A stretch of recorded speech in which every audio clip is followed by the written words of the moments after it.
Sulma V. Arzu Brown is an Afro-Latina mother of 2 daughters and the author of the bilingual children's book series, Solidarity. Her first book, Bad Hair Does Not Exist, and her new book, My Hair Comes With Me, focuses on young girls and women embracing their natural hair. Sulma is a Garafina, a woman born in Honduras and the director of operations at the New York City Hispanic Chamber of Commerce. Sulma, thank you for joining me today. How are you doing?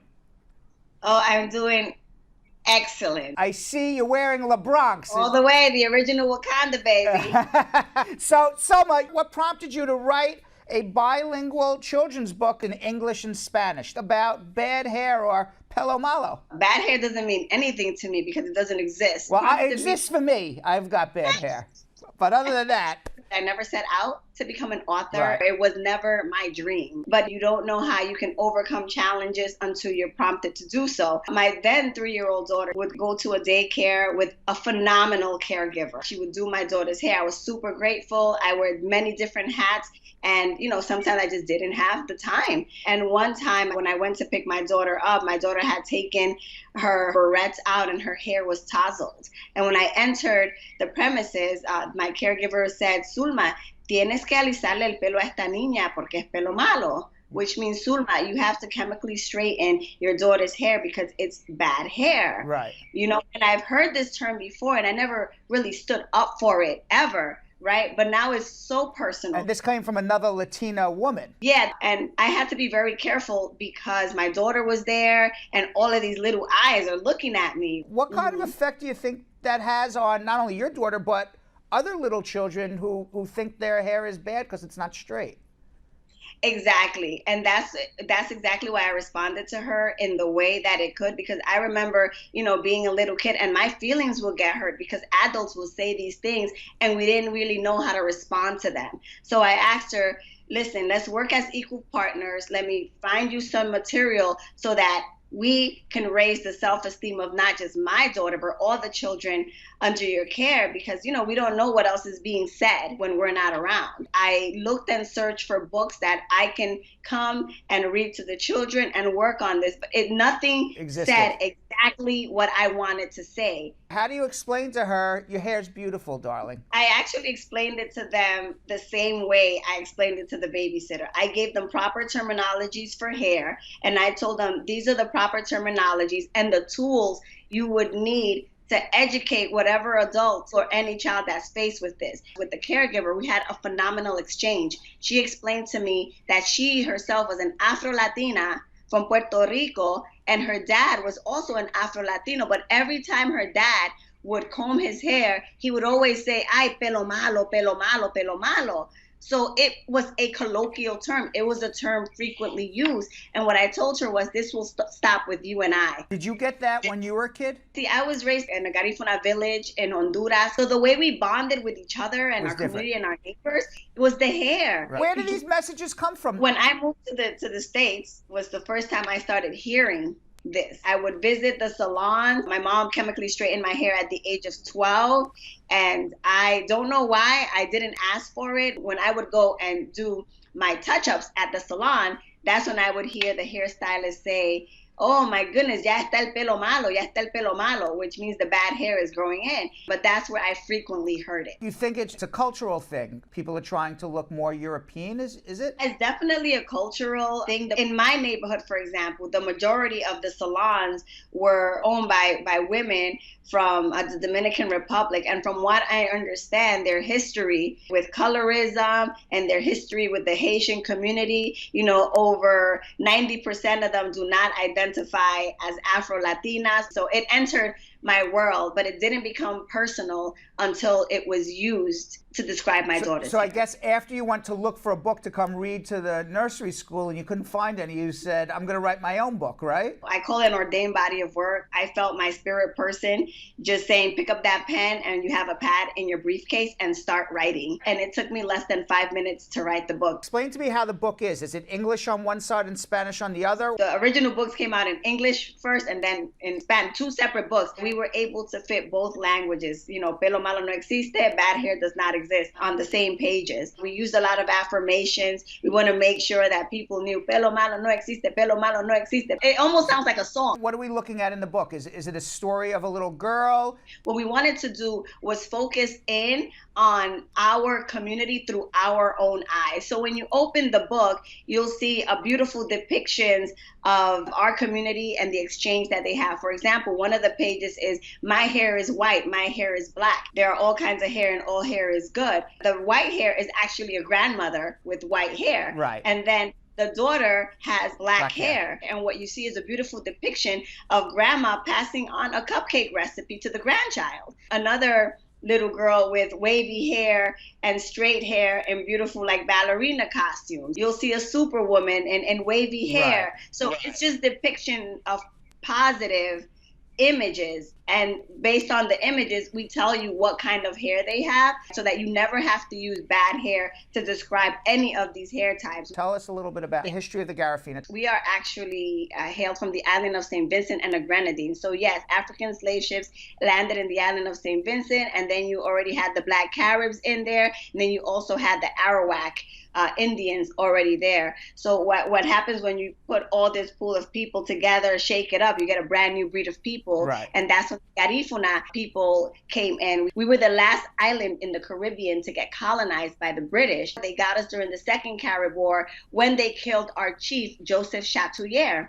So about 5,000 of my people waved the white flag, and we were put in an island called Balisu. It exists to this day, and only reptiles can survive on this island. So half of my population perished. I mean, we know the amount of men, women, and children because of the archives the British kept. The goal was genocide for us, but they couldn't kill us all. And what they did was separate us into 11 convoy ships off to slavery. That was the goal. By divine intervention, we ended up on an island called Roatan, which is now a part of Honduras. We were able to come into Honduras, and the Spanish that were there at that point allowed us to stay in on the coastline of Honduras without enslaving us, and we were able to grow our population, maintain our language, and eventually our people ended up moving to Nicaragua and Belize. What century did this all happen? Was this the 18th century, 17th century? It was in March 11, 1797, and we ended up in Honduras on April 12, 1797. So we're now in Honduras, Guatemala, Belize, and Nicaragua. Our brothers and sisters from Belize are not Spanish, because Belize is the only English colonized country in Central America. But you share the same. But you're sharing the same DNA with them anyway. The exact same DNA. Right. And then we ended up in the United States. Here in the Bronx, we have an estimated 250,000 Garifunas. As a matter of fact, the first Black play in the Americas was called The Drama of King Chatouillier by a man named Henry Brown. King Chatouillier was the chief of the Garifuna. That was in New York, that play? Was in New York, in Harlem. Tell me a little bit about your immigration story. My parents literally came here for a better opportunity. My mom used to work in a bank in Honduras, and she was trying to apply for a higher position. And her boss, who was also her friend, said, Blanca, we cannot give you the position. We know you're qualified. We can't give you the position because you're a Garifuna, because you are Black, and because you are a woman. I will connect with family in the States and have you go there. But when you go, leave your kids here, so that you can go and learn the language and get a job and then bring your kids. Ooh, I get emotional when I tell this story, right? Because it's really difficult. Sure. The sacrifice I can't even make with my own kids right now. But she made it. How long were you separated from your mom? I was 1. Barely any recollection of my mom. My grandma pretty much raised my mother. How old were you when you got here? I was 6 years old. They became extremely successful, put both their kids through college, became homeowners, and retired and became entrepreneurs. They're incredible individuals. Do you have recollections of growing up in Honduras? I have a few recollections of growing up in Honduras, mainly just helping my grandma in like the first supermarket that our village ever had. That was my grandma. My dad only stayed in Honduras maybe like a few more months, and then he followed my mom over. But he never once came to visit us while we were there, because he expressed that he couldn't deal with that separation a second time. Right. You know, so he waited for us. Tell us what it's like to go back to Honduras now. We know There's lots of people who are trying to escape violence in Honduras. Your area in Honduras where the Garafinas are, is that different than other parts of Honduras? My village is considered one of the safest villages in Honduras, reported pretty much zero crimes for a couple of years.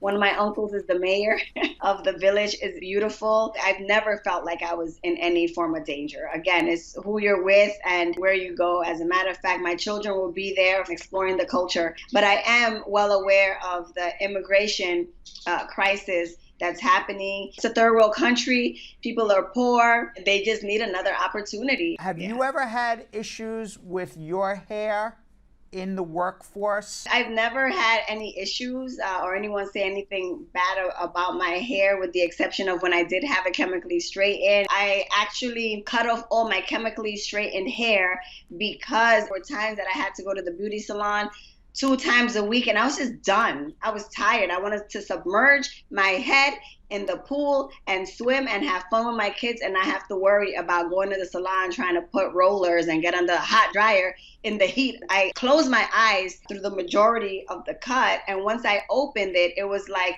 the 2 or 3-year-old Sulma embracing the adult Sulma and saying, we're finally back together again. My older daughter, something I never forget, she took a sigh of relief. She goes, we finally look alike. Those were her words. Oh, that's amazing. And I got the most compliments I've ever gotten in my life because people could finally see my face. What do you say to adults who were, I guess, like you at some point, to say, listen, your hair's beautiful the way it is? Number one, find out where this came from. Like, what part of you decided that you were not beautiful just the way you were made? We're going to live our lives with all of these media messages coming at us, at challenging our form of beauty. At least once in your life, give yourself that opportunity to see who you are from hair to toe in the most natural, most beautiful face. Ever since I went natural, or decided to, to be a part of the Back to You revolution that I like to call it, I've been extremely successful. Yes, I am the director of operations for the New York City Hispanic Chamber of Commerce.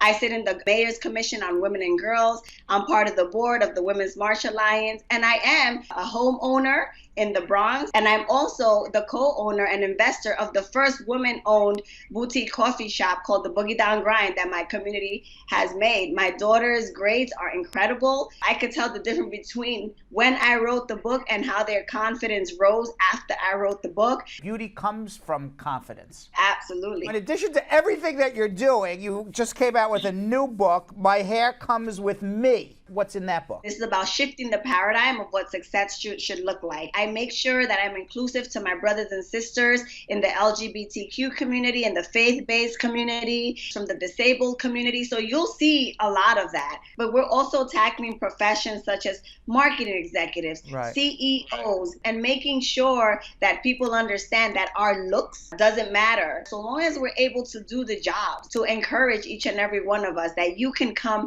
as you are. The New York City Commission on Human Rights created some guidelines to help companies not discriminate against hair, because oftentimes even dreadlocks were foreseen as not well groomed, or an afro is not well groomed. The state of New York and California both passed legislation making it illegal to discriminate against hair, particularly natural hairstyles, in school, work, public places. This is a great first step for us, but this is now an opportunity for our communities to really come together and make sure we stop this once and for all. I've heard a lot of women in the workforce, not knowing how to wear their hair, even for interviews, for example. I and a whole lot of other women in this space and men in this space have a lot more work to do to make sure we really shift that mentality. But I'm telling you, this new book, My Hair Comes With Me, Shifting the Paradigm of What Success Looks Like, is going to go head on to make sure we spread the word about this discrimination that has to stop. Where can we buy it? Where can we read it?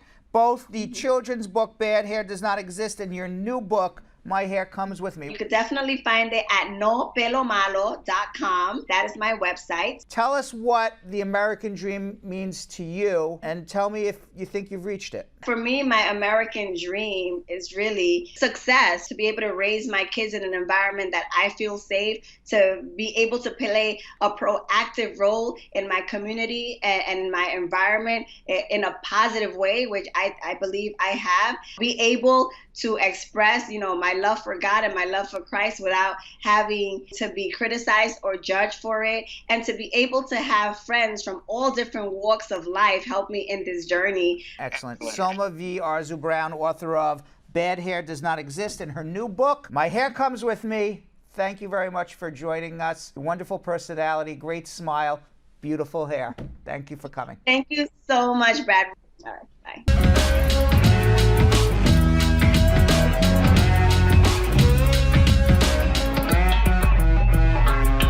Thanks for watching. For more Brad Show Live, like and subscribe to our YouTube channel.